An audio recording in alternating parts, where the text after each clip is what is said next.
आपण या व्हिडिओमध्ये माझ्या देशाचा शेतकरी हा एक सिंपल असा एसे बघणार आहोत, मराठी निबंध। तर चला सुरुवात करूया। पहिलं हेडिंग टाकायचं आहे माझ्या देशाचा शेतकरी। भारत हा शेतीप्रधान देश आहे। आता शेतीप्रधान म्हणजेच काय, तर भारतात खूप जास्त प्रमाणात शेती केली जाते, म्हणून ते शेती आणि प्रधान म्हणजे जो हेड असतो, म्हणजे भारत हा काय आहे, सगळ्या याचा हेड आहे, म्हणजे सगळ्यात जास्त शेतीचं उत्पन्न हे भारतात घेतलं जातं। भारतात बरेच लोक शेती करतात, म्हणजे भारतात खूप जास्त प्रमाणात लोक शेती करतात, म्हणजे शेतीची कामं। शेतात काम करणाऱ्या व्यक्तीला शेतकरी म्हणतात। मग शेतकरी कोणाला म्हणतात, तर शेतात काम करणाऱ्या व्यक्तीला शेतकरी म्हणतात। शेतकऱ्याला अन्नदाता असेही म्हणतात। मग शेतकऱ्याला अन्नदाता म्हणजेच काय, जो लोकांच्या पोटासाठी अन्न कमावतो, म्हणजे लोकांची पोटं भरतो, त्याला काय म्हणतात, तर अन्नदाता।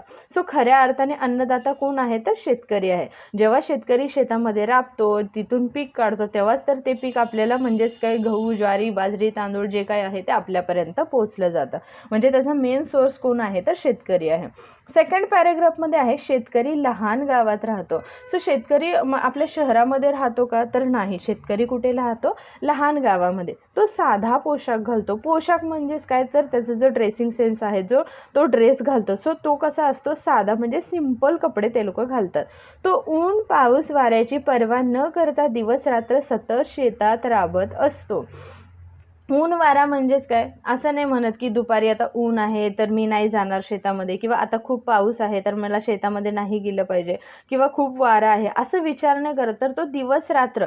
दिवस रात्रचा अर्थ असा का सांगितला आहे, कारण बऱ्याचदा शेतीला जेव्हा पाणी द्यावं लागतं त्यावेळेस कधी कधी दिवसा लाईट नसते, सो रात्रीची लाईट आली तर त्याला त्या पिकाला पाणी देण्यासाठी रात्रीसुद्धा त्याच्या शेतामध्ये जावं लागतं।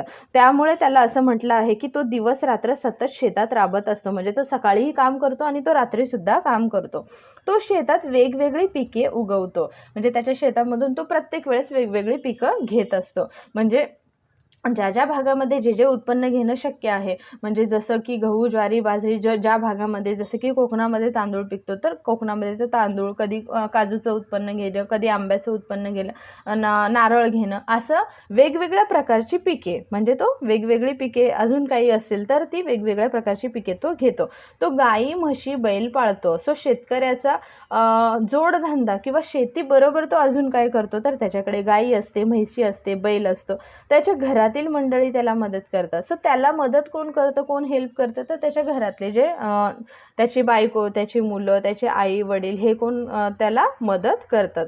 माझ्या देशाच्या शेतकऱ्याचा मला खूप अभिमान आहे, आणि मला माझ्या देशाचा शेतकरी खूप आवडतो, आणि मला माझ्या देशाच्या शेतकऱ्याचा खूप अभिमान आहे, कारण तो शेतामध्ये राबतो, म्हणून आज आम्ही पोट भरून जेवू शकतो किंवा खाऊ शकतो। आणि एंडिंगला लिहायचं आहे जय जवान जय किसान। अशा प्रकारे तुम्हाला हा सिंपलसा छोटासा माझ्या देशाचा शेतकरी हा निबंध लिहायचा आहे। सो कसा वाटला व्हिडिओ, आवडला असेल चॅनेलला नक्की लाईक आणि सबस्क्राईब करा। थँक्यू।